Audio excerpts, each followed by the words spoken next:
대한민국 최고의 정치 토크쇼 정치생쇼에 오셨습니다. 자, 오늘도 함께 해주시는 최고의 연사 두 분 소개하겠습니다. 자, 숙명여대 개견 교수이신 우리 박진영 교수님 모시겠습니다. 어서 오십시오. 아싸이 윤석열, 유세 퇴진 윤석열, 퇴진 윤석열. 네. 아유, 우리 박진영 교수님 내려오십니다. 와우. 박진영 교수님 환영합니다. 어서 오십시오. 감사합니다. 여기 계시고요. 예. 자, 이번엔 계속해서 휴먼 앤 데이터 이은영 소장님 모시도록 하겠습니다. 이은영 소장님 어서 오십시오. 내일부터 처음인데요. 자, 어이구 또 내려오십니다. 야, 아유, 갈수록 착지 기술이 늘어나시는 우리 눈 좀 깔아주세요. 아, 그래 뭐요? 눈 좀 깔아주세요. 눈을 예, 알겠습니다. 앞으로 저희가 좀만 돈 더 벌면은 저기 보일러를 깔아드리겠습니다. 따뜻하게 내려오실 수 있도록. 소장님 댁에 보일러 놔드려야겠어요. 자, 그래요. 자, 오늘도 요란하게 시작했습니다. 정치생쇼 우리 박진영 교수님, 이은영 소장님과 함께 하도록 하겠습니다. 아니, 이은영 소장님. 네? 지금 윤석열 지지율이 다시 올라가는 겁니까? 그러니까 그게 왜 올라가냐가 중요한데 지금 의견이 분분해요. 36% 이거 리얼미터인데. 네. 이거 그래서 제가 좀 두루두루 알아봤는데. 네. 이거는 뭐 좀 너무 치는 것이다. 이건 뭐 그렇게 개념치 말아라 이런 얘기 하시는 분들도 계시고요. 지금 ARS 조사가 35 정도 나왔어요. 근데 그래요? 근데 이게 지금 떨어졌었던 게 빈곤 포르노 때문에 떨어졌었거든요. 근데 이게 이제 좀 세부 속성 들어가 보면은 네. 이 30대가 잘한다라는 평가가 좀 높아요. 여기도 그렇고 그 RN서치 것도 그래서 이게 30대가 지금 최악이거든요. 근데 얘네는 좀 높더라고요. 그래서 누가 30대 아닌데 30대라고 찍고 하는 거 아닌가 그런 생각이 약간 드는데. 그럴 수도 있겠네. 네. ARS는 뭐 상대가 목소리 몰라요, 누가 찍었는지는. 그 상태를 감별해서 이 사람이 몇 살이다라고 판단할 근거가 없으니까. 예, 그렇습니다. 예. 그래서 지금 일단은 올라간 게 그 도어 스태핑을 중단해서 올라갔다 이런 시각이 있어요. 네, 그래서 그 말만은 도어 스태핑을 중단해서 그래도 좀 괜찮다. 이제는 이제 사고는 안 치겠구나. 사고가 드러나진 않겠구나. 안타깝네요. 아니, 뭘 해서 지지율이 올라야지 뭘 안 해서 지지율이 오르는 건 좀 심각한 거 아닙니까? 그런 거죠. 네. 네. 그래요. 그러면 뭐 앞으로 계속 오를 일만 남은 거예요? 어떻게 봐야 됩니까? 아니, 올라가기 세상에 어렵죠. 뭐 도어 스태핑 안 했다고 지지율이 올라가는 게 이게 정상인 건지 모르겠어요. 횡보한다고 봐야죠. 횡보. 행복. 네. 행복. 그러니까 이게 횡보라고 하셨는데 거의 박스권에 갇힌 거예요. 그리고 예. 그 빈곤 포르노를 계기로 해서 이 사람들은 진짜 안 되겠구나. 그리고 계속 거짓말을 한다고 이제 느낀 거예요. 특히 이제 MBC 그치. 전용기 배제 건을 보면서 이거는 안 되겠다. 이 사람들은 눈 시퍼렇게 뜨고 거짓말을 하는구나. 지금 이렇게 느끼고 있는 거고요. 그렇지. 네, 제가 오늘 지금 정부 정책 만족도치를 하나 갖고 왔어요. 예. 근데 지금 이거를 보면 더 심각해요. 우리가 지금 지지율이 계속 이제 전화 면접은 한 20대 후반, 그다음에 ARS는 한 30한 초반, 중반 요 정도 나오니까 네. 이제 그걸 가지고 버티려고 하는데 지금 정부 정책 만족도치를 보면은 지금 20%로 내려간 게 올해 8월부터 이미 주저앉아가지고 안 올라와요. 저게 더 심각한 거예요. 뭐랄까요. 정성적 평가가 가능하겠네요. 일단은 정책은 이제 이 정부는 믿질 않는다는 거죠. 뭘 해도. 그게 왜 그러냐면 6대3 구조잖아요, 지금. 네. 그러니까 60% 반대가 항상 있는 거예요. 그러니까 네. 이 정부가 뭘 추진하려고 하면 60%는 무조건 반대래요. 네. 구조적으로 지금 그렇게 돼 있기 때문에. 네. 근데 지금 경제를 신경을 안 쓰잖아요. 그렇지. 경제 신경 써야지 그나마 저기 정부 정책 만족도가 조금 상승을 하는데 네. 보시면은 초반부터 30%대 초반이었어요. 2022년 네. 6월부터가 예, 이제 예. 윤석열 성적표인데. 요때 지방선거가 있어서 약간의 기대감이 있었던 거예요. 네. 역대 2021년 6월 이후로 가장 높았었는데 출발한 시점에는 여기 3월부터구나. 윤석열 정부는 3월부터. 3월부터 봐야 네, 됩니까? 3월부터 봐야 되는 거죠. 3월부터 봐야 네. 된다. 근데 뭐 취임 전으로 또 지방선거 전으로 반짝 올랐다가 계속 하향세를 면치 못하더니 문재인 정부만도 못한 그렇게 그런 되는 지금 거죠. 만족도예요. 왜냐하면 저거 21년도는 어쨌든 문재인 정부 후반부기 때문에 정책에 대한 그 만족도가 높을 수가 없어요. 네네네. 그리고 이제 여기서부터 봐야 되는데 윤석열 정부가 처음에 3월 달에도 별로 그렇게 만족도가 있질 않았거든요. 아, 이게 6대 3이라고 아까 말씀하셨는데 6대 3 정도가 아니라 이거 보면 8대 2예요. 아, 그렇죠, 8대 2. 그렇죠. 예. 지금, 야, 이렇게 된다면은 그 작년 6월은 이제 그 재보선 완패를 했고요, 민주당이. 그리고 이준석 바람이 일어가지고 이준석이 막 부상했을 때, 그래서 젊은 세대하고 노년 세대가 40대, 50대를 포위하던 그때였거든요. 세대 포이론이 이제 먹혔던. 그때보다도 지금 만족도가 떨어진단 말이에요. 문재인 정부 때는 부동산 문제였죠. 네. 네, 부동산 문제였던 것 같고요. 저는 지금 이 윤석열 정부의 지지도라는 게 실제로는 20% 미만일 거라고 봐요. 지금 35% 이렇게 나오는 것은 이제 보수층들이 활성화되는 거, 그렇지. 응답이 활성화되는 거고요. 이 12구 참사라든가 또는 이제 외교 참사 이런 걸로 응답조차 하는 게 부끄러웠던 보수층들이 네. 잠잠해지니까 이제는 또 응답해 주는 거예요. 그런 부분이 있다는 생각이 들고 그런 부분에 있어서 국정조사에 대한 합의가 네.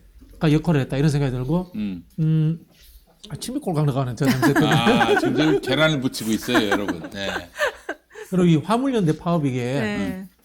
제가 보기에는 윤석열 정부가 일부러 키우고 있어요.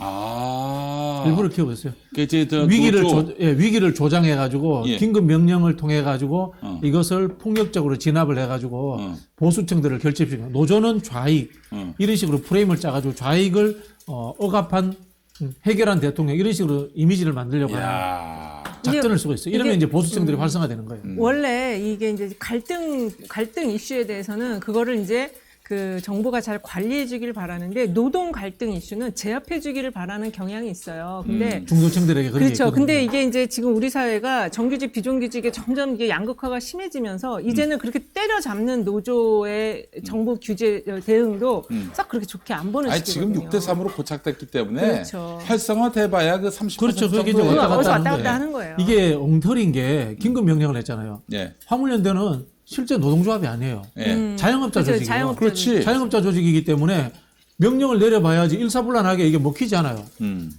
한번 예를 들어 생각해 봅시다. 우리가 자영업자 식당을 합니다. 식당을 하는데 내가 장사하면서 내가 문 닫는데 정부가 왜? 이런 식의 이제 되는 거예요. 그렇지. 이게 사실은 적용되지 않는 것들을 억지로 지금 하고 있는 아니, 셈인 근데 거고. 원희룡 장관이 하는 건 좀 세죠. 지금 면허권을 박탈하는 거여가지고. 그렇죠. 그건 좀 세요. 그리고 이게 올 2,500명. 6월 달부터 불거져가지고 국토부가 계속 협의되던 거예요. 네. 협의되던 건데 원희룡 장관이 딱 고백을 하잖아요. 내가 결정할 사안이 아니다. 그건 뭐냐? 대통령실에서 요거를 아주 나쁜 정치 전략으로서 써먹는 거예요. 아. 여기 딱 했던 게 누군가 하면은 네. 대처, 영국의 수상 대처 흉내내는 거예요. 그렇지. 대처가 보수당 집권해가지고 노조를 사회의 악의 근원인 것처럼 매도를 해가지고 노조 파괴 공작을 해요. 그렇게 해서 이제 지지율을 엄청나게 올렸거든. 어이구. 똑같은 짓을 지금 하고 있는 거예요. 아니 근데 그 70년대 윤 대통령 문제가 지금 70년대 사고가 그런 식의 사고를 하고 있는 그게 거예요. 진짜 문제예요. 제가 오늘 낮에도 그 국민의힘 네. 모 인사하고 방송에서 토론을 했는데 네. 지금 불법 파업이라는 거야. 뭔 말도 안 되는 소리야. 불법 파업인데 왜 기금 명령 잘 발동하냐고. 불법 파업이면 그냥 진압하면 되지. 규정에 맞는 파업이기 때문에 긴급 명령을 발동한 거다. 네. 그 이야기를 했습니다. 그리고 노동산법이 뭔지 아나 몰라. 국민의힘 노동산법이 뭔지도 몰라요. 그런 정당이에요. 예. 야, 뭐든지 다 이렇게 지지율 올리기 위해서 꼼수를 쓰고 있는데 아니 대화 상대 아닙니까? 노동계도 또 대통령이라면 집권했다면은 다독이고 또 정말 다독였는데도 말을 듣지 않는다면 그때 가서 이제 쓸 수 있는 게 마지막 이제 강제 수단인 건데 그렇죠. 이건 뭐 그냥 아예 시작부터 때려잡을 생각만 하고 있고 그래서 상대로 하여금 굴복과 굴욕을 요구하고 있다면 이건 그렇죠. 깡패 아닙니까? 깡패 집단에게 지금 맞서고 있는 화물연대에 대한 파업을 짓지 않는 여론이 더 높아질 가능성도 있지 않겠나 하는 그런 생각이 듭니다. 아유 정말 참 이런 깡패들이 없어요. 이런 양아치들이 없어요. 시골이 그렇다 보니까 고향에 화물하는 친구들이 많아요. 네네네. 하루 14시간, 15시간씩 일합니다. 아이고 세상에. 잠 어디에 자냐면은 예. 트럭 뒤에 그 조그마한 그렇지, 그 그렇지. 간이침대처럼 맞아, 맞아. 있거든요. 구석에 거기서 잡니다. 아니 노영희 그렇게 해서 변호사. 한 달에 좀 벌긴 벌어요. 한 500 정도 벌어요. 네. 근데 500 버는 게 네. 지금 그 서울에 이제 중산층 직장인들한테 많은 게 절대 아니에요. 그럼요. 그거 번답시고 많이 벌면서 그렇게 파업한다 이런 식으로 지금 매도를 하고 있어요. 몸이 상하는 일이잖아요. 그렇죠. 위험하고. 그 실제로 위험하죠. 그 노영희 변호사가 이제 변호했던 분 중에 한 분이 화물 기사신데 네네. 그 새벽에 졸다가 운전해가지고 맞아요. 고속도로에서 이제 그 작업하시던 분들을 쳤대요.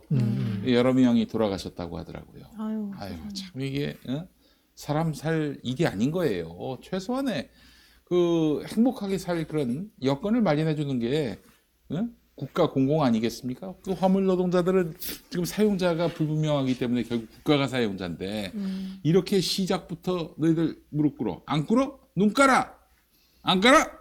지금 이렇게 나오고 있단 말이에요. 그렇죠. 이제 화물 물류가 국가 기관 산업에 해당된다 이렇게 이야기를 하거든요. 국가 기관 산업에 해당된다면은 정부가 나서 가지고 이 생활 안정을 만들어 줘야죠.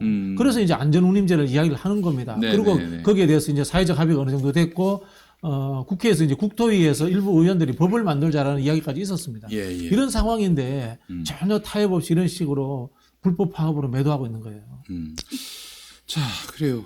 좀 이렇게 초강경 대응을 하는 것이 국민을 위해서가 아니라 자기들 통치를 원활하게 하기 위한 그런 꼼수라고 생각하니까 더 절망적입니다. 예. 아니 사실은 그 관저해동 만찬해동 한 지가 지금 한 이틀 3일 지났나요? 거기서 지금 모의된 내용이 지금 국정조사를 거부하자 보이콧하자 그러고선 바로 던진 게 이거예요. 지금 노동자들에 대해서 이게 지금 이 정부가 제대로 된 정부입니까 이게 지금? 네, 이건 완전히 네. 야만인들이에요. 예. 지금 또 서해 공무원 피살 사건을 수사하고 있는 검찰이 서훈 전 국가안보실장, 청와대 국가안보실장이죠. 그전에는 또 국가정보원장 했었고요. 이분에 대해서 구속영장을 청구했습니다. 검찰이 한 거예요. 이제 법원이 실질심사를 하겠죠. 야, 이 수사는 문재인 정부 수사로 가는 거라고 봐야 되지 않겠습니까? 뭐 문재인 대통령을 겨냥하고 있죠. 네. 내년 봄 정도에 네. 문재인 대통령을 사저에서 나오시게 하겠다. 뭐 이런 작전인 것 같은데요. 그런 얘기도 있어요? 그럼 뭐 소문이 흉흉한 소문이 들고 야, 있습니다. 5월에 이제 문 대통령을 구속한다? 뭐 구속까지는 아니더라도 아이고, 사저에서 이 나오겠다는 말이 포토라인에 뭐예요? 포토라인에 세우겠다. 뭐 이제 그런 이 정도 얘기? 이야기가 정보지 같은데 이제 돌아다니고 있습니다. 돌아다니고 있는데요. 저는 서훈 국정원장은 이번에 기각될 거라고 봐요. 왜냐하면 국방부 장관이라든가 그런 분들이 다시 나왔단 말이에요. 네. 자, 서훈 국정원장이 도주에 우려가 있습니까? 저분이 어디 도주하겠어요? 증거인멸, 증거 지금 국정원에 다 있고 국가안보실에 다 있는데 증거인멸 어떻게 해요? 아니 뭐 그 비슷한 조건은 정진상, 김용도 마찬가지인 것 같은데. 뭐 그렇죠. 아니 뭐 근데 여기는 더하죠. 왜냐하면 증거라는 게 현재 국가기관에 있으니까 그렇지. 윤석열 정부의 기관에 있는데 그걸 어떻게 증거인멸을 해요? 그렇지. 제가 그 이야기를 하니까 누가 말 맞추기를 한다 그러더라고. 네. 그게 진짜 엉터리 이야기인 게 예. 뇌물죄라든가 정치자금법은 증언에 의한 것들이 증거 채택이 됩니다만은 지금 이거는 직권남용이라든가 네. 직무유기잖아요. 예. 직무유기 건들은 국가의 일이기 때문에 정부 일이기 때문에 뭐든지 다 서류라든가 문서로 남아 있어야 돼요. 이야. 기록으로 남아 있어야지 증거 채택이 되는 거기 때문에 예. 그런 일 존재하지 않아요. 아니 근데 이제 너무 웃긴 게 그 증거인멸에 우려를 들어서 이제 정진상 실장을 구속한 거 아닙니까? 증거인멸이 뭡니까? 그들이 얘기한 게 뭐냐면 유동규의 입인데. 그러니까 유동규를 놓고 정진상 실장과 그 부인이 험담을 그쵸, 했다는 그쵸. 거야. 유동규에 대해서 험담을 했다는 거야. 그렇죠. 아니 그럼 유동규에 대해서 덕담이 나옵니까? 안 나오지. 지금 저 자기를 그 모함하고 있는데 아니, 그리고 유동규가. 자기 지금 아들이 지금 수능 준비하고 있는 지금 때인데 거기 맨날 검사 경찰들 와 있고 막 네. 그러니까. 아니, 그러니까 사모님이 욕할 수밖에 없어요. 욕을 안 하고 그럼 뭘 해야 되는 그러니까. 거예요? 근데 욕을 했더니 이거 봐서는 정진상이가 유동규를 해코지할 가능성이 있다. 이런 걸로 엮어가지고 구속하는 놈들이에요. 그걸 또 법원이 받아줍니다. 그걸 또. 나 참 이거 그러니까. 어처구니가 없어서. 그럼 유동규 신부면 보호하면 되지 자기들끼리. 글쎄 말이야. 신변 네. 보호하든가. 누가 뭐래? 근데 말이죠. 서훈 실장에 대해서 구속영장을 쳤다. 이거는 이 정권이 이제 문 대통령도 반드시 그 사법 처리를 하겠다. 의지를 보인 것이고 이제는 이게 완전히 그 야만적인 막가파예요. 수준을 넘어서서 그냥 막가파가 돼버렸다. 그 예를 들자면 그런 아이디어가 나온 적이 있어요. 김경수 지사를 사면 복권시켜 줘가지고 이재명의 대항마로 만들어서 야권을 분열시키자. 그런 이야기 아이디어가 돌았대요. 근데 그런 거 수용이 안 되는 집단이에요. 그런 기획력도 없고 그냥 오로지 총칼 들고 밀어붙이는 수준인 거예요. 아니 이게 어떻게 이걸 감당하려고 하나? 지금 직권남용을 아주 밥 먹듯이 이렇게 문제 삼고 있는데 자기들의 직권남용은 나중에 처벌당할 거라는 생각이 안 들까요? 다 처벌당해야죠. 처벌 직권 남용이야. 당해야지. 처벌당해야 되고. 남용이야, 남용. 뭐 검찰을 떠나서 감사원, 네. 그 유병호 같은 인간을 사무총장 앉혀가지고 제대로 단돌이 하면 되겠어요. 니들의 논리대로 너희도 한번 당해봐라. 이렇게. 그래서 이제 저희가 이 검찰 개혁을 또 다른 방향으로 저는 시즌 2를 해야 된다고 봅니다. 자 보세요. 국정원 과거의 댓글 조작 사건이라든가 네. 음지에서 나쁜 짓 해가지고 처벌받았습니다. 네. 근데 처벌받은 검사는 없습니다. 군사정권 때 검사들은 그러면 거기에 대해서 부역하지 않았을까요? 다 했습니다. 근데 왜 검사들은 처벌받지 않았을까요? 기소권이 있기 때문인 거예요. 기소 독점을 하고 있기 때문에 그런 거예요. 네. 저는 그런 부분에서 물론 이제 기소 독점을 어느 정도 해소한 게 공수처예요. 네. 공수처인데 공수처를 좀 더 이제 정상화시켜야 될 필요도 있고 공수처가 벌벌 떤데요. 정권이 바뀌면 또 바뀔 수 있습니다.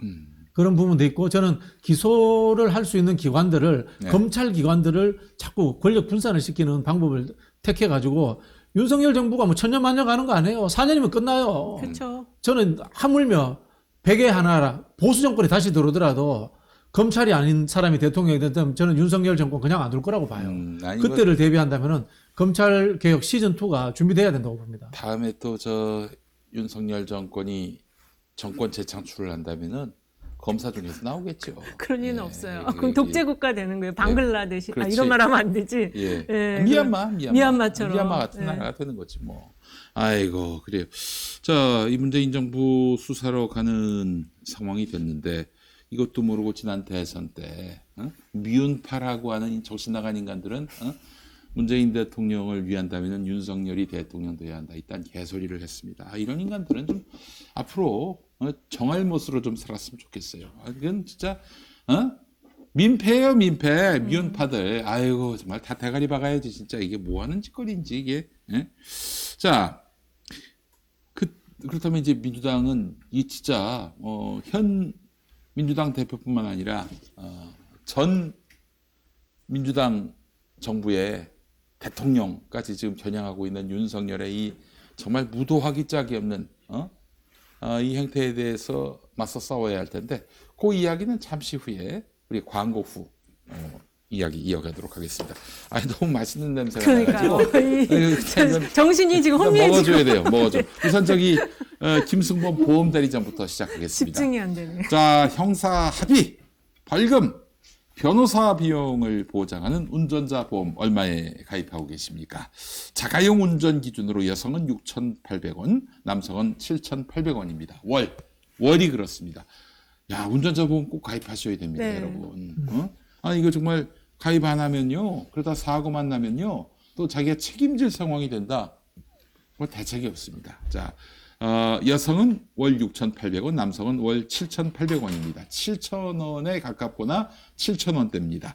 버스, 트럭 등 영업용 차량 운전자 보험은 좀 더 비싸겠죠? 그래도 21,500원이 되겠습니다. 자, 그리고 암, 뇌혈관, 허혈성 심장 질환을 보장해주는 건강보험은 얼마에 가입하고 계십니까? 월 3만 원대의 보험료는 갱신하지 않습니다. 지병이 있어서 보험 가입이 어려웠던 분들도 월 3만 원대면은 진단금과 수술비를 보장받는 보험 가입이 가능합니다. 일당 13만 원의 간병인 비용과 각종 진단금을 지급해드리는 간병인 보험도 월 3만 원대입니다.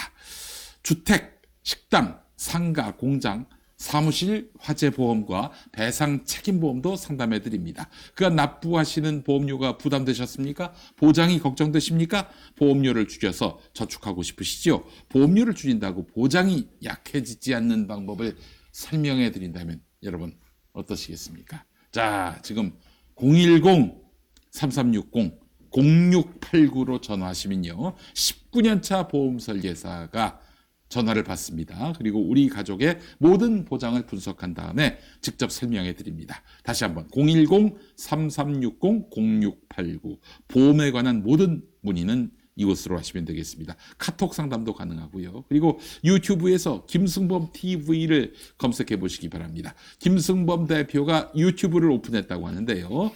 김승범 TV는 그 시사 보험 방송을 지향한다고 합니다.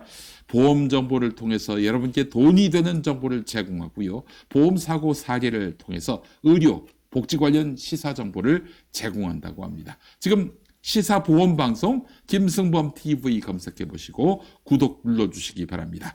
보험에 관한 모든 문의는 010-3360-0689, 010-3360-0689, 7,000원 운전자 보험입니다. 특히 주말 공휴일도 상담 가능하고요. 상담 시간은 밤 9시까지 가능합니다. 자, 이번에는 백봉농장의 오골계 자연방사 유정란을 여러분들께 소개하겠습니다. 아주 특별한 달걀, 이영자 초란으로 유명한 백봉농장의 오골계 유정란 만나보시죠. 오골계는 까마귀로 아유, 감사합니다. 까마귀 오 뼈고를 씁니다. 뭐 그렇다고 까마귀는 아니고요. 뼈가 까마귀처럼 검다고 해서 오골계라고 불립니다. 닭입니다. 닭으로부터 나온 계란. 네, 백봉농장에서 판매하는 계란은 모두 오골계의 자연 교배로 낳은 유정란입니다. 백봉 오골계 유정란 중에서도 오골계가 처음 낳은 알은 초란으로 분류하고요. 그 이후에 낳은 알은 일반 유정란으로 분류하는데 김용민닷컴에서 판매하는 백봉농장의 오골계란은 일단 모두가 유정란이고요. 예, 초란은 랜덤으로 함께 추가 배송된다는 점 미리 알려드립니다. 야, 이 고소한 냄새가 어디서 나 설심이 꼴깍했나. 그렇습니다. 예. 자, 보시면 아시겠습니다만은 백봉 오골계란은 맛있네. 일반 계란에 비해서 크기가 훨씬 아담합니다. 하지만 맛과 영양은 훨씬 거대합니다. 노른자를 비교해 보시면 알 수 있습니다. 오골 계란의 알 크기는 일반 계란보다 작아서 뭐 좀 약하지 않나 싶으실지 모르겠지만 노른자는 오히려 더 큽니다. 노른자가 오히려 커요. 예. 자, 무항생제, 무살충제, 무합성 착색료, 무산란 촉진제의 해썹 인증까지 완벽하게 갖췄습니다. 거기다가 배송비까지 무료입니다. 김용민닷컴에서 백봉농장의 오골계 자연방사 유정란을 저렴한 가격에 만나보시기 바라겠습니다. 아유, 저도 먹어보겠습니다. 노른자가 맛있네. 노른자 커요, 이게. 예, 와. 계란을, 예. 자,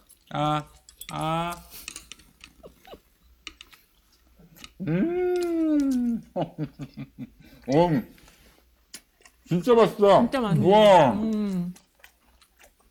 계란이 어떤 건 노란자가 비리거든요. 전혀 그런 게 없네. 인겨 있어, 이게. 고소하네. 아유, 고소하고 맛있고, 영양가가 씹힙니다.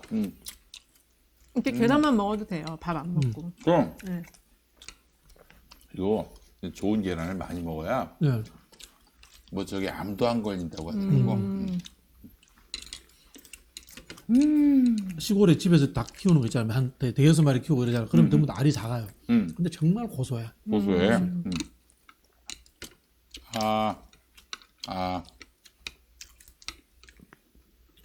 와, 순식간에 다 해치워버리시네. 이거 3개 못 먹는데 계란 3개가 금방 먹네요.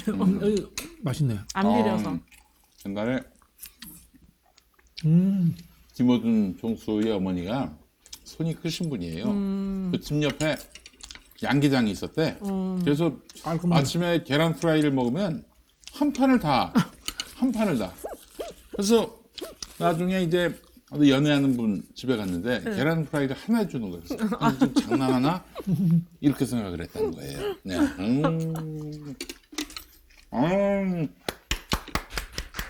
아우, 정말 맛있습니다. 여러분, 행복하면 행복해.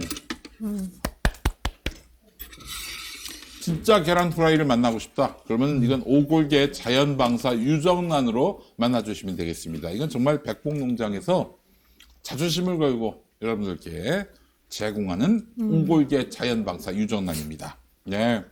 알 크기는 작지만 프라이 하면은 혹은 뭐 이제 저기 쪄 먹으면은 든든하네. 엄청난 노른자. 네, 엄청. 아우 제대로네 제대로야. 영양가 최고. 네. 이런 아주 귀한 손님 오실 때 뭐 귀한 손님이 안 오셔도 가족들을 위해서는 밥에 하나씩 네, 올려주면 그럼. 훨씬. 아, 정말 맛있는 계란. 아주 특별한 계란 여러분들께 강력하게 추천을 합니다. 네, 그래요. 아니, 지금 이상민 행정안전부 장관에 대한 해임 건의안 얘기가 나오는데, 아니 해임 건의안에서 뭐 통과시켰다고 칩시다.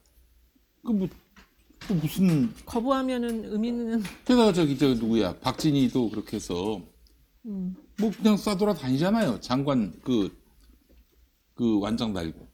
근데 정치적 의미는 박진하고는 좀 다르죠. 그렇죠. 박진은 잘못한 게 없습니다. 음. 박진은 윤석열의 잘못을 뒤집어 쓰고 주무장관이니까 해임 건의안을 낸 건데 이상민 장관은 물론 뭐 윤석열의 책임도 큽니다만은 이상민은 당사자이기 때문에 100% 이제 책임을 져야 되는 자리에 있는 거죠. 아니 그런다고 뭐가 달라지냐 이거죠. 제가 봤을 때는. 제가 제 생각에는 해임 건의안 내고 대통령이 안 받아들이면은 장외투쟁 나가야 된다고 봅니다.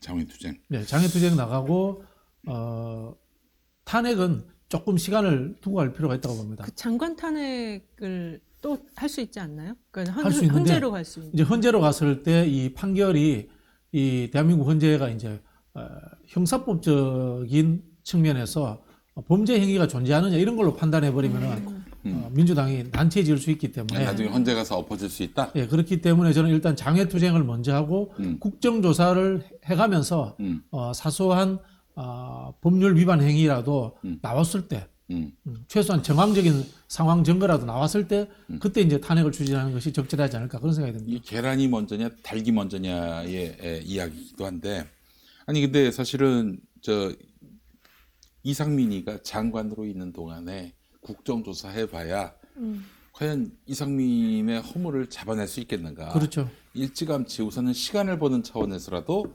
재척시키고, 그러니까 예를 들면은 국회에서 이상민 탄핵안이 이제 통과되면은 그 헌재 판단 전까지는 그 완전히 직무가 정지되잖아요.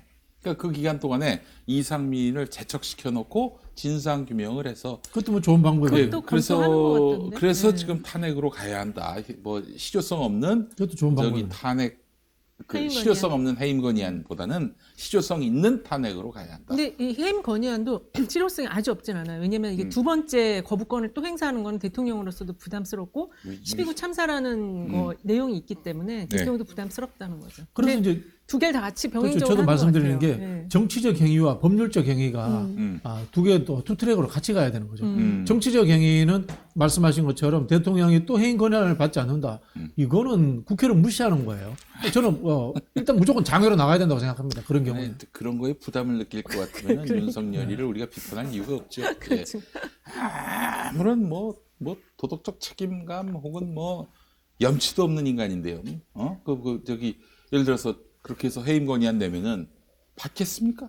차라리 박진하고 이상민 둘 중에 하나를 골라라면은 박진을 고를 거예요. 이상민은 절대 놓지 않습니다. 지금까지 이상민 지키려고 막 그 뭐 출국할 때 등 두드리고 말이죠. 그랬던 윤석열 아니겠습니까? 그렇죠. 그래서 이제 이거를 야권은 하나의 프로세스를 가지고 정치적 공세를 취할 수 있는 전략적 방향을 몇 개씩 가지고 있어야 돼요.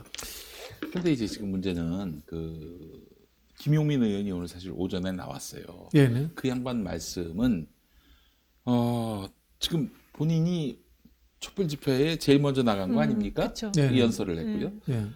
그런 본인도 지금 욕을 먹고 있다는 거예요, 당내에서. 내부에서. 예. 그 장외투쟁은 뭐 일단 이게 굉장히 현실적으로 어려운 문제다 민주당 안에서. 아니 촛불 집회에 나가라는 소리가 아니고 민주당 단독으로 이상민 그 사태 장외 집회를 한번 해야 됩니다. 아니 근데 장외 집회를 하면은 지금 촛불과 결합을 해야지. 이 촛불은 우리하고 관계 없습니다. 하면 선 긋고 자기들끼리 장외 집회한다. 민주당이 도대체 어딜 기반으로 해서 정치하는 건지. 박근혜 대통령 탄핵 때도 어떻게 했냐면은 1차를 청계천에서 민주당 단독 집회를 하고 네. 2차를 결합 가서 하는. 촛불 집회에 같이 이제 합류하는 이런 형태로 했거든요. 네. 뭐 그런 것들을 한번 지금 검토해 볼 만한 시기입니다. 근데 거기 상당히 그때는 좀 무르익었을 때 그렇게 했는데 지금은 이제 무르익었다고 판단을 하는데 지금 결합을 아직은 이제 민주당이 조금 이제 저기 주저하니까 그래서 얘기하시는 것 같아요. 그렇죠. 민주당이 윤석열의 탄핵 퇴진에 대해서 지금 이야기할 필요는 없어요. 없지만은 이상민 해임은 충분히 이야기할 수 있죠. 국민 그렇지. 여론조사도 그렇게 나오고 있고 네. 말씀하신 것처럼 12구 참사라는 것이 국가적 참사잖아요. 네. 뭐, 민주당이 좀 뭔가 액션을 좀 보여줄 시점이 아닌가 싶고요. 제가 오전 방송에서도 얘기했지만은 우리 민주 진영의 유튜버들 요즘 다들 좀, 시들시들합니다. 솔직히 얘기해서. 시청자들의 이제 반응, 조회수가 떨어지고 있거든요. 왜냐면 민주당에 대응하고 이게 정비를 할 수밖에 없어요. 그래요. 근데 어쨌든 지금 민주당도 예산안 전국을 만들고 나서 이제 전대까지 이제 지금 관망하면서 이 전국을 보는 것 같아요. 전대는 이제 국민의힘 전당대회. 네, 그렇죠. 국민의힘 전당대회에서 이제 이게 지금 힘의 역균형, 균형이 좀 깨질 거기 때문에 그래서 이제 거기까지 보면서 이제 지금 물밑 작업을 할 거라고 우리는 믿고 있는데 안 하지는 않겠죠. 네. 이 지금 예산안과 관련해서 민주당은 삭감 권한만 있는 거 아니겠습니까? 의회에. 예. 그게 제일 무서운 거죠. 예. 수정안을 그 전체적으로 내면은 증액할 수도 있습니다. 아, 그래요? 네, 저쪽이 12월 2일 받아야지. 저쪽이 받아야지. 그거는 이제 숫자로 통과 밀어붙이는 거죠. 예. 예를 들자면 12월 2일 날 예. 자동으로 예. 국회 본회의에 이제 부의가 됩니다. 안건으로 올라옵니다. 네. 그건 정부안이 올라오죠. 네. 정부안이 올라오는 그걸 이제 부결시켜 버리는 겁니다. 네. 그리고 이제 국회에서 수정안을 낼 수가 있습니다. 네. 다만 이제 거기에서는 정부의 의견을 좀 들어야 되는 과정이 있습니다. 거기 이제 법률적으로 애매한데요. 근데 그걸 이제 거부하면은 민주당 안을 거부하면 어떡하냐 이거죠. 정부에서 그냥 거부한다. 그대로 그러면 그냥 준예산으로 준예산으로 가는 가는 거죠. 네. 준예산으로 가는 거죠. 근데 이제 삭감 권한은 있으니까 삭감 권한은 있죠. 그 삭감 권한은 정부 있죠. 원안에서 삭감만 하고 통과시킬 수도 있는 거 아닙니까? 근데 삭감할 때 지금 보니까 인건비를 다 삭감을 해버려요. 지금 뭐 1억이든 2억이든 인건비 삭감하면 돌아갈 수가 없는 거예요. 그러니까 그렇게 지금 좀 이렇게 여러 가지 보면서 삭감을 하고 있더라고요. 아, 우리 착한 홍근희 형이 또 그렇게까지 하실까? 너무 사람이 착해서 문제야. 근데 지금 이 정부가 뭐 일 안 해도 되는 정부잖아요. 네. 수사만 하면 되는 정부니까. 그치. 예산에 이런 거에 대해서 애달게 생각 안 해요. 그래요. 그것도 참 문제입니다. 그건 그렇게 중요하게 안 봐요. 이게 국회를 전혀 눈치를 안 네, 보니까 네, 네. 이건 뭐 정치가 필요 없는 그런 세상이 됐어요. 아니 밀고 당기고 또 이렇게 서로 타협도 하고 거래도 하고 그래야 되는데 그런 거 자체를 하질 않으니 그러니까 이게 윤석열 대통령이라는 사람 우리가 너무 단기간에 대통령이 돼가지고 그렇지 정치를 몰라. 잘 모르잖아요. 이 사람을 좀 분석을 할 필요가 있어. 사람 인간에 대해서. 근데 제가 볼 때 이분은 지금 게임을 하고 있는 것 같아요. 왜냐면 게임? 네, 오. 30년 동안 자기가 하는 거는 자기 책상에 오는 그 많은 그 영장 속에 있는 인물들 그냥 다 쳐내는 것밖에 안 했거든요. 그렇지. 그리고 그 사람들이 그 검찰 그 고양이 뉴스에 그 원재현 PD 얘기를 들어보면 재판받고 이럴 때 검찰은 딱 한 가지래요. 꼬리를 시키는 거. 이거 왜 관심이 없다는 거예요. 뭐 구속을 시키든 유죄 판결이 나든. 아니, 나든 말든 상관없고 기소만 시키면 되는 거야. 그거에 대해서는 굉장히 집착을 하고 굉장히 집중력을 가지고 한다는 거예요. 지금 그거를 30년 동안 한 게 윤석열 대통령이거든요. 그러니까 정치고 보고 우리가 그런 거를 이제는 더 이상 말할 필요도 없고 끌어내리든지 아니면 끌려가든지 두 가지 중에 하나다. 윤석열의 인간성을 제일 잘 아시는 분은 김여정 씨잖아요. 김여정 씨. 그 멀리 있어도 다 알잖아요, 그냥. 바보 천치에 뭐라고 그랬지 또? 바보 천치. 뭐 인간이 싫다 그런 말도 인간이 했었고 싫다. 네. 또 뭐라고 했었는데 바보 천치. 바보 천치. 그래요. 아니 윤석열의 인간성을 알만한 그런 어떤 에피소드를 또 오늘 갖고 오셨어요. 갖고 왔어요. 제가 그 윤석열의 동기님을 만나가지고. 아, 그래요? 오. 네, 근데 동기는 어디 동기? 검사 동기. 네, 검사 동기. 예, 네. 구수해가지고. 그렇죠. 검찰 들어갔잖아요. 근데 그때 얘기를 들어보니까 되게 별 볼 일 없는 검사였대요. 왜냐면 나이가 많이 들어와가지고. 그래 보입니다. 네, 승진하고 전혀 멀었던 술이나 먹고. 네, 그냥 별 볼 일 없는 검사였는데 그래서 결국 나갔어요, 이 사람이. 그래서 태평양을 갔는데 로펌 같이. 네, 로펌. 로펌을 갔는데 그때 얘기가 되게 중요하더라고요. 우리가 오. 그걸 잘 모르는데 네. 그때 이제 그분 얘기는 검찰총장이 이 내부에서 승진하지 않은 경우가 딱 한 번 있었대요. 그게 DJ 정부 때 이명재라는 검찰총장이었는데 예, 예. 그 사람도 같이 태평양에 있었어요. 그 사람도 태평양에 있었고 이 사람이 그 수사에 관해서는 그 김기춘이 조선제일검 조선제일검이라고 할 정도로 수사 이런 특수통 수사였는데 네. 어쨌든 그 사람도 그렇게 평가를 하는 이명재 예, 검찰총장이었다. 이명재 검사도 그 당시 이제 외부에 있었는데 그 DJ 정부 말기에 그 이명재 바로 앞에 검찰총장이 신승남이라는 신승남. 사람. 예. 아주 구중골 당했죠. 네, 근데 그 사람이 이제 그 동생이 이용호 게이트에 엮여갖고 돈 그렇지, 받아갖고 그렇지. 물러났잖아요. 네. 그래서 그 타이밍에 이 내부 승진할 수가 없었대요. 네. 왜냐면 그 앞에 김태정도 굉장히 그 온노비 온노비 사건. 때문에. 그렇지, 그렇지. 네, 그래서 김대정 정부 그때 말기기도 하고 해서 할 수 없이 이제 내부의 비리에 검찰 내부의 비리로 이 검찰총장이 물러났기 때문에 내부에서 올릴 수는 없어서 외부에서 찾다가 이명재를 픽업을 한 거예요. 임기 말이니까. 근데 네. 그때 이명재가 자기 이렇게 그 휘하에 있는 태평양에 그때 마침 데리고 간 것도 이명재고 들어오면서 몇 명 데리고 들어야 되잖아요, 손발을. 네. 그때 데리고 들어온 게 윤석열인 거예요. 그래요. 아니, 네. 그 별 볼 일 없는 인간이 그 검사로 있으면서 못 견뎌가지고 그만둬가지고 나갔는데. 로펌 갔는데 어떻게 다시 검찰로 복귀할 수 있었을까 의문이 있었는데 그게 이제 그 검찰 내부의 그 비리, 검찰총장 비리 게이트에서 엮여가지고 내부 승진이 안 되니까 외부에서 데려왔는데 그때 같이 들어왔는데 그러니까 동기들이 이 사람을 어떻게 보겠어요. 저게 나갔는데 검찰총장 역사상 이렇게 내부 승진이 안 된 경우가 없었는데 외부 인사 들어올 때 같이 끼어 들어와가지고 승승장구하니까 그래갖고 이제 그때는 그래도 그렇게 봤대요. 그냥 그 정도로 운이 참 좋나 보다 요 정도로 생각했는데 그 뒤에 가가지고 뭐 박근혜 이 이명재 분이 검찰총장도 이분 끝나고 나서 또 박근혜 때 또 중용이 돼요. 민정특보인가 뭐 이렇게 해가지고 그래서 이제 계속 중용이 될 때 이제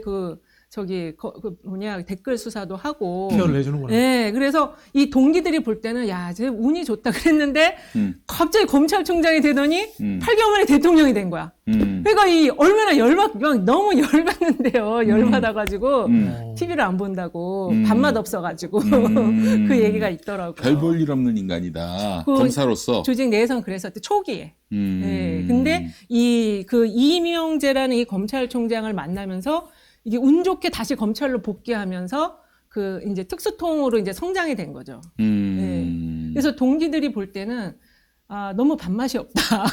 거기다가 8개월 만에 대통령이 딱 돼버리니까 TV를 안 본답니다. 동기분들은. 야, 신승남의 나비 효과네. 그렇다고 봐야 되는 그러네요. 거죠. 네. 야, 어떻게 그런 일이 발생할 수 있는지. 그러면은 이명재를 선택함으로써 결국에는 오늘의 이런. 윤석열이 딸려 들어온 거야. DJ 정부 때. 아이고, 세상에. 운명의 장난이라고 해야 될까요? 이거 어떻게 해야 됩니까? 그래서 사실은 이제 윤석열이라는 사람의 이거를 우리가 6개월 동안 다 봤어요. 저 사람은 성향 자체가 궁지에 몰리면 막 소리 지르고 막 신경질 내고 막 이러잖아요. 그래서 그 사람의 어떤 그 내면적인 성향을 봤는데 이 검찰 내부의 분위기라든지 그리고 또 역대 검찰총장들 순환사가 있더라고요. 이걸 좀 파보면 그것도 한번 우리가 볼 필요가 있어요. 이번에 아까 말씀하신 검찰개혁 시즌2를 하기 위해서도 그 역대 검찰총장들은 그럼 다 제대로 수사하고 뭐 잘 이끌다가 나가나. 말년이 행복했는가? 아니에요. 안 그렇죠. 그런 사람이 많아요. 그래서 그 검찰 개혁이라는 것은 법률 제도적 개혁에 의해 검찰 내부의 문화를 바꿔야 됩니다. 맞아요. 이거는 이제 파벌 관계 이런 것들도 파악하고 검찰 내부의 정치에 개입해가지고 해집어야 돼요. 근데 그런 생각들을 우리가 못했던 거죠. 그걸 우리가 잘 몰라요. 그 안에가 완전히 이렇게 구중궁궐 같은 곳이잖아요. 네. 경험하지 않은 사람 모르고 2,000명이에요. 그 안에가 2,000에서 3,000 사이니까. 그렇지. 그래서 그 부분을 우리가 좀 더 자세히 알 필요가 있다. 이번 기회에. 어차피 지금 검찰개혁을 다시 해야 되니까. 윤석열과 검사 동기였다는 분은 윤석열의 미래를 어떻게 보시던가요? 암울하게 보더라고요. 암울하게. 네. 아, 왜냐하면 비참하게 무너질 것이다. 네, 그리고 어쨌든 이 정치를 하던 사람이 아니고 수사를 하던 사람이기 때문에, 그러니까 그분 얘기는 동기들조차도 밥맛이 없어서 안 보는 그런 사람이 어떻게 국가를 운영을 해요. 그렇지. 네. 그러니까 수사를 통해서 정의가 실현될 수 있다라고 믿는 사람이에요. 윤석열이. 아니 그렇죠. 윤석열 퇴임 이후에 예, 본인이 수사한 만큼 또 수사 한번 당해보시면 안 알겠습니까? 그러니까 이제 윤석열이가 다른 건 몰라도 정치는 개판쳐도 다음에 자기를 처벌하지 않을 그 검찰 다음 조직. 다음 권력을 아마 그 시스템을 만들려고 하지 않을까 싶어요. 그건 난리를 치겠죠. 그것까지 만드는 역량이 있는지 모르겠어요. 윤석열 대통령은 이거는 잘했대잖아요. 술 사 먹이고 내가 참 이뻐하는 애들은 딱 이렇게 케어하는 그거는 잘했다는데 이 권력 창출은 좀 다르잖아요. 그거랑. 머리가 좋아야 돼 일단 네. 기본적으로. 자, 우리 이제 역관계를 알아야 되는데. 최악의 상황에서 윤석열의 임기가 끝까지 지속된다고 칩시다. 2027년이잖아요. 아우 진짜 국회의원들이 네. 2024년에 뽑습니다. 예. 네. 그러면은 윤석열 임기가 끝나고 난 뒤에도 2024년에 뽑힌 국회의원들의 임기가 지속됩니다. 예. 그러면 2024년에 뽑힌 국회의원들은 윤석열 말을 들어야 될 이유가 없습니다. 그렇지. 윤석열이 인기 없다, 네. 실수를 했다, 네. 그럼 냉정하게 갈라설 수 있는 겁니다. 그래서 2016년 총선 때 당선된 사람들이 박근혜 탄핵을 했던 그렇죠, 것이고요. 그렇죠. 예. 야, 참 이거 아주 뭐 기가 막힐 일입니다. 저는 윤석열의 말로는 정해져 있다고 봅니다. 한번 얘기해 보세요. 수사 안 받을 수 없을 겁니다. 아, 그렇지.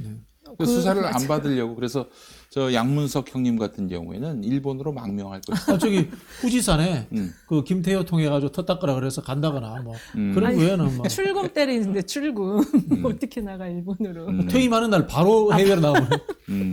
아이고 참 윤석열은 이제 저 정말 비참한 말로를 맞게 될 게 뻔합니다. 지금 걷고 있는 행보를 보면 말이죠. 아니 쥐가 검찰총장으로 있으면서 또 서울중앙지검장으로 있으면서 덕만 입었지. 뭐 문 대통령한테 억하심정이란 게 있을 수가 있겠어요. 그렇죠. 뭐 문 대통령 정부의 그 추미애 법무부 장관이 자기를 좀 피곤하게 했어도 결국 추 장관님이 어떻게 됐습니까? 그 자기보다 먼저 물러났다고. 그렇죠. 그렇죠. 쫓겨나다시피 한 거지. 그렇죠. 솔직히 얘기해서. 네. 그리고 정말 마지막까지 문재인 정부의 검찰총장이다 이런 평가까지 받아가면서 이렇게 승승장구했고 결국 이제 다른 당으로 갈아타서 대통령까지 됐는데 그런데 문 대통령을 이렇게 수사 대상으로 올려놓는다? 이 배은망덕이 이건 진짜 배은망덕하고. 이만저만이 아니에요. 예. 아니, 그래서 댓글에 보면은 우리나라 국민들이 역대 이제 대통령을 상당히 다양하게 말로 퇴임 이후에 여러 가지 그 경험들을 하게 해줬거든요. 산에도 보내보고, 그렇지. 감옥에도 보내보고. 예. 그랬기 때문에 이 윤석열 대통령도 한번 그런 얘기가 있어요. 내가 본 댓글 중에 검찰총장 대통령 한번 우리 감옥에 보내보자 이런 얘기가 있더라고요. 그래서 한번 지켜봐야 된다. 우리나라 국민들이 되게 다이너믹하잖아요. 네. 아마 전 세계적으로 이런 건 상당히 교과서에 남을 만한 일이에요. 그 지금 아마 윤석열은 차기 대통령이 누가 될 것인가라고 했을 때 그래도 현실적으로는 한동훈 외에는 믿을 만한 사람이 없겠죠. 예, 생각하고 있을 거예요.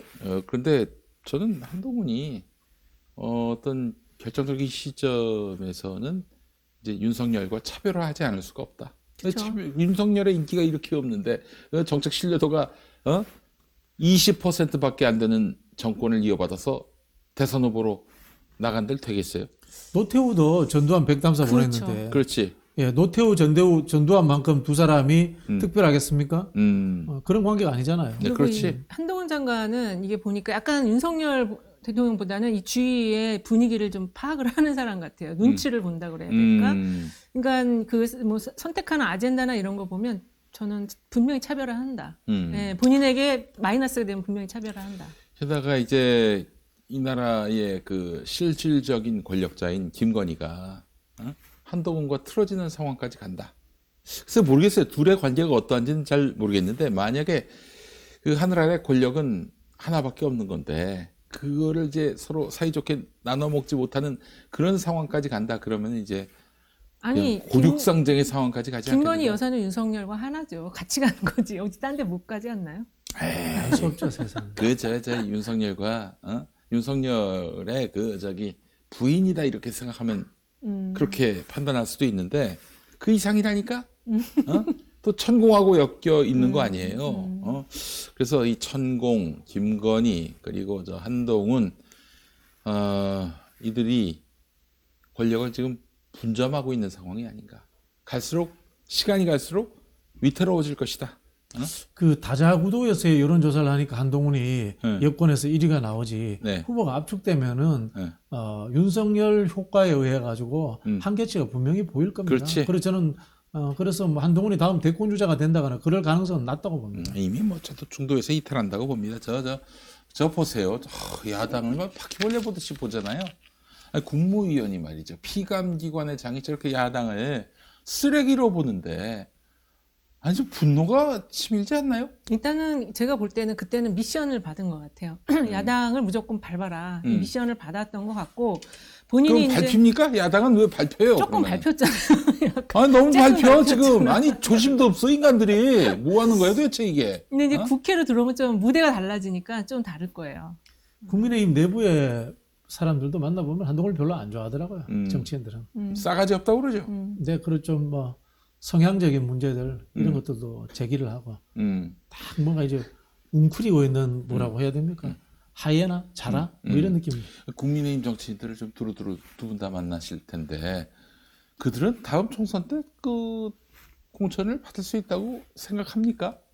아직까지는 뭐 대통령이 과하게 개입할까 이렇게 생각을 하는데 근데 지금 보세요. 이번 만찬 이후로 예. 생각의 변화가 좀 있는 아니 것 같아요. 뭐 저 전당대회 일정을 이제 쥐가 가이드라인을 제시하고 말이죠.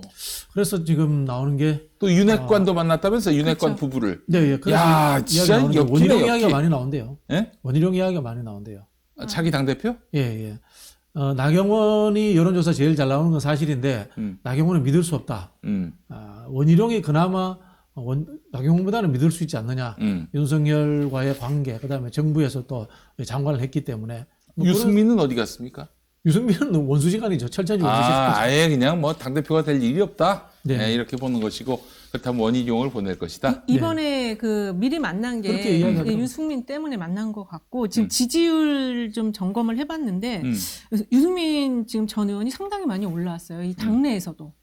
당내에서도 당내 좀- 지지율도? 네, 당내 지지율도 한 14% 나오는데 지금 대구 경북에서 의외로 많이 한 30%대까지 나오더라고요. 대구 경북이었어요? 네. 오. 이게 지금 저기 아랜서치 거 자료인데 음. 지금 전체는 유승민이 그 26.6 나와서 1위거든요. 음. 그 뒤가 지금 그 나경원인데 12.5밖에 안 돼요. 그러니까 더블 스코어 이상으로 지금 앞서가고 있고 그 대신 이제 유보층이 한 25% 되는데 지역적으로 보면 이제 국민의힘에서는 반대예요. 나경원이 한 24.8 정도 되고 유승민이 14.1인데 그래도 많이 올라온 거예요, 이게. 많이 올라왔고 TK에서 31.1 나오거든요. 대구 경북에서 상당히 뭐 지지를 좀 많이 지금 복구를 해놨다 이렇게 좀 볼 수 있고 그다음에 수도권이 또 한 20에서 25 정도 나와요. 그러면은 요 룰 안 바꾸면은 유승민이 될 가능성이 상당히 있는 거죠, 지금. 유승민 전 의원이 되려면은 본인이 가지고 있는 좀 옹졸한 이미지 이런 걸 좀 벗어야 되거든요. 그러려면은 저 어르신 갑자기 이름 생각이 안 나요. 김종인 비대위원장이나 과거 이제 조금 보수 성향의 원로들 이런 사람들도 폭넓게 만나면서 그런 이미지를 좀 탈각을 해야 됩니다. 그래요.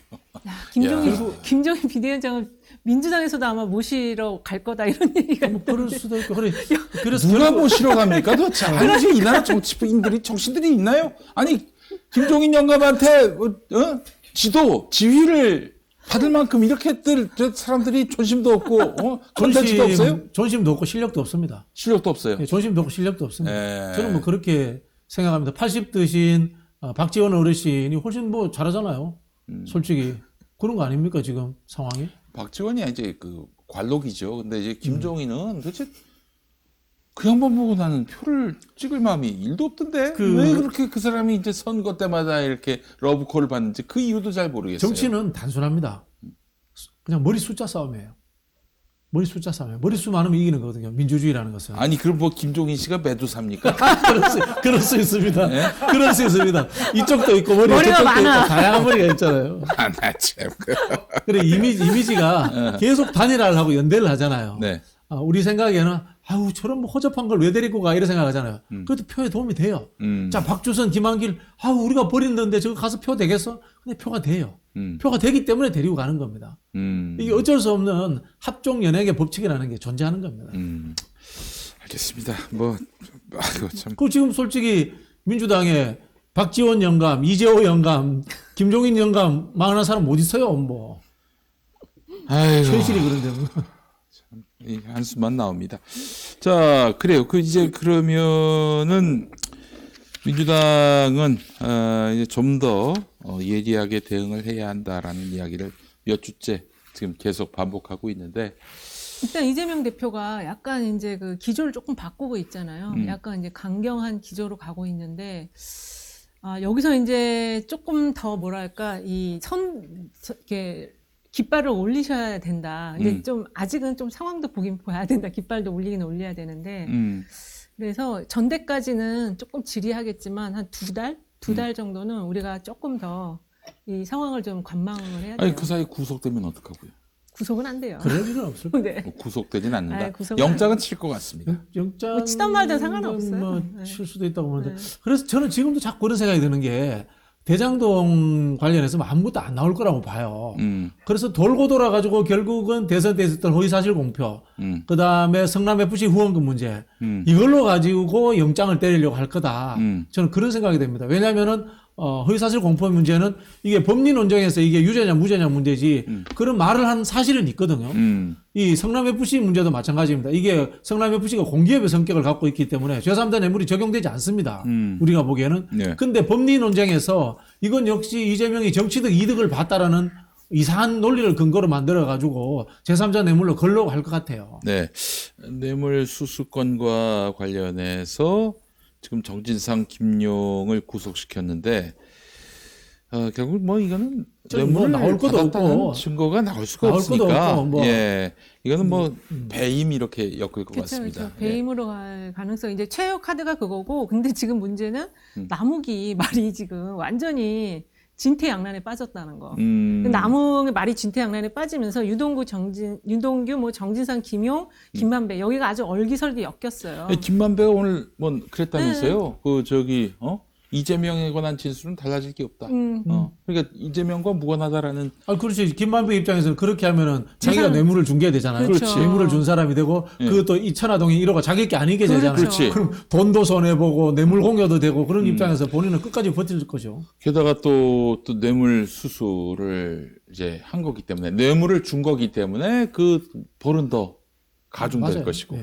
네. 검찰이 그 감옥에 있던 김만배한테 좀 회유책으로 뭐 이렇다 한 걸 회유책을 줄 수가 없죠. 김만배가 사실 제일 핵심 근데 키맨이니까. 유동규하고 남욱은 뭐 들었다 이런 정도인데 들었다라는 말 갖고 그것도 진술이 바뀐 건데 그러니까 남욱은 또 그걸 김만배한테 들었다고 그치, 해요. 거기를 회유해서 먹혔고 김만배는 회유를 했는데 안 먹힌 건 딱 하나예요. 재산이 이 사람 재산가라서 그래. 지켜야 될 게 너무 지금 많기 때문에 네. 그 회유 그따위 거 내가 가서 몸빵을 좀 하면 되지. 돈을 지켜야 되는 게 더 그렇지, 중요해요. 그렇지. 이 사람들은 돈이 없어요. 지금 변호사도 선임을 못 하잖아. 아마 MB가 감옥 간 것도 네. 그동안 이제 그 돈을 나라 지켜야 돈을 돼. 그 슈킹한 거 요거 지키기 위해서 뭐 내가 감옥 갔다 오지 뭐. 그죠. 그러면서 이제 감옥에 간 게 아닐까 하는 생각이 듭니다. MB 그 사자방 외교, 네. 자원 외교 있지 않습니까? 네. 그 부분 관련해서 의혹들이 많았거든요. 네네. 특히 그 특정 정유사의 해외 지분 이야기, 그렇지, 그렇지. 그 바하마 제도에 네. 페이퍼 컴퍼니 만들었다 이런 이야기 수없이 나왔잖아요. 음. 저는 그 우리가 다 못 파헤쳤다고 생각이 들어요. 아니 당연하죠. 그냥 대통령이 없기 때문에 아니 근처도 더 못 큰 갔다고 거지. 난 생각해. 그냥 덮고 근처도. 가는 거였죠. 근처도 못 갔고 뭐 저수지, 저수지, 예, 물 한 방울 찍어보지도 못했습니다. 이명박 대통령은 저수지가 운하를 판 사람이에요. 운하를 판 사람이에요. 저수지 수준은 운하예요, 운하. 알겠습니다. 자, 그러면 이제 국민의힘 전당대회 때 네. 결국에는 원희룡이 만약에 된다 그러면 뭐 윤석열로서는 뭐 엔조이 하겠지만은 행여나 반란이 일어날 가능성은 없습니까? 저는 원희룡도 배신의 아이콘이잖아요.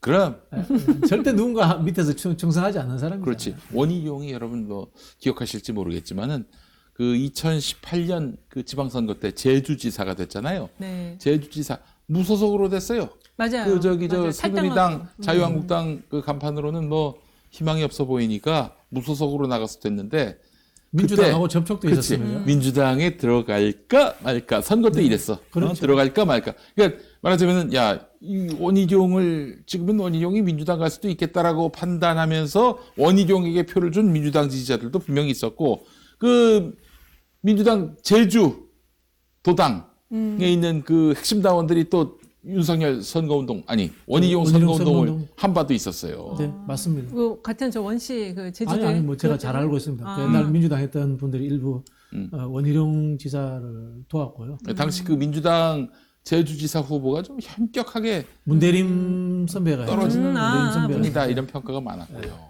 예. 그럼 이제 이런 데서 우리가 사실은 정치하는 사람들은 그런 이야기를 해야 돼요. 그럼 그 당시에 원희룡이 민주당을 놓고 했다면 받았어야 되느냐, 땡겼어야 되느냐, 아니죠. 이런 생각 상상력들을 해봐야 되는데 저는 무조건 받아야 된다고 봅니다. 받았어야 되는데 아니 오질 않는데 어떻게 받아? 올 생각이 있었대요. 아 진짜? 근데 못 원희룡이가 오겠다고? 봐봐, 하여튼 2018년 그건 아닌 것 같은데. 어쨌든 사실이든 아니든 간에 그런 얘기를 했다는 것 자체가 원희룡 코어는 아니에요. 아니 저쪽에. 그리고 지금 그렇죠. 오로지 그냥 기회주의자지. 네. 그 도지사 하다 올라왔잖아요. 네. 제주도민들이 가만히 대통령 나온다고 하면 가만히 두겠어요? 아니 기회주의자죠. 대통령을 떠나서 기본적으로 원희룡은 언제든지 윤석열을 배반할 수 있는 사람이고, 맞습니다. 예, 철저히 그 쇼로 중무장된 사람이다라고 볼 수밖에 없는 건데, 나는 이런 전략도 좀 써야 된다고 봅니다. 비단 민주당을 지지하시는 시민들을 결집시키는 것도 필요하지만은 저쪽을 갈라치기를 해야 돼. 예, 맞습니다. 갈라치기를. 야, 윤석열이가 나한테 공쳐 줄 거 같냐? 정신 차려 이 친구들아. 야, 배현진, 네가 그 송파에서 뭐 지금 그 초선했다고 다음에 거기 줄 것 같아? 야, 거긴 그냥 깃발만 꽂으면 되는 데인데 왜 널 공천 주니? 정신 차려! 이렇게 막 얘기를 할 수 있어야 된다고 봅니다. 이현주 의원? 그런 사람들도 요즘 보면 윤석열 대통령 막 맞아요. 공격하잖아요. 그 부산 지역구잖아요. 네. 이제 공천 문제가 걸려 있겠죠. 공천 못 받겠네. 그러면 부분은. 부산이 여론이 바뀌었다고 우리가 봐야죠. 아, 부산이 그러네. 여론이 바뀌어서 그러네. 지금 그렇게 하는 거죠. 그렇지. 부산 지금 여론조사 보면은 안 좋아요. 대단히 안 부정평가가 좋습니다. 더 높아요. 그렇습니까? 대단히 네. 안 좋아요. 부산 가야 되나 갑자기. 제가 요즘 고민하는 게 이거예요. 기회주의자 활용법. 네. 기회주의자를 배척하면 안 돼요. 기회주의자를 데리고 와야 돼. 그리고 적당히 단물 빨아먹고 토사구팽해야 돼. 그게 더 나빠. 아니 그러지 그게 마. 정치의 현실이에요. 정치 전략 현실. 그게 더 나빠. 노무현 대통령이 그 이야기를 하셨어요. 네.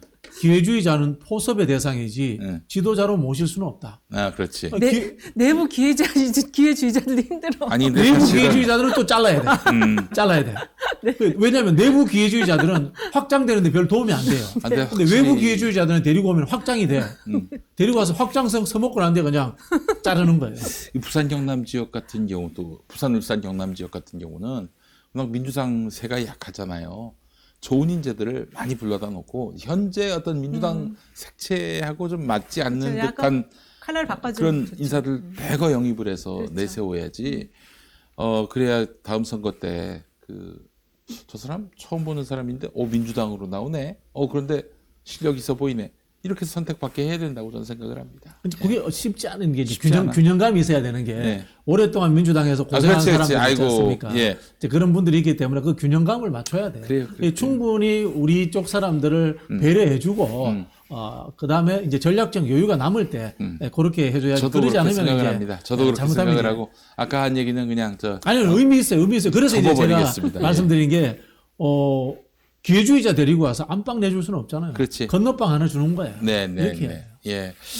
아유, 참, 그런 식으로 해서 국민의힘도 좀 이렇게 내부를 갈라치기 한다는 표현은 좀 너무 그렇고, 아니 그들에게 현실 인식을 시켜줘야 그치, 돼. 현실 인식을 현타를 해요. 주입시켜줘야죠. 예, 그렇지. 그래서 윤석열하고 이런 얘기까지 해야 된다고 봅니다. 윤석열이 조기에 퇴진하면은 야 너희들한테 해가 될 거 같냐? 아니야. 어차피 공천 못 받을 것이고 설령 윤석열이 같이 간다 하더라도 윤석열이란 족쇄를 지금 발에 차고 달리기를 해야 되는데 야 윤석열이 있는 한 너에게 아무런 도움이 되지 않아.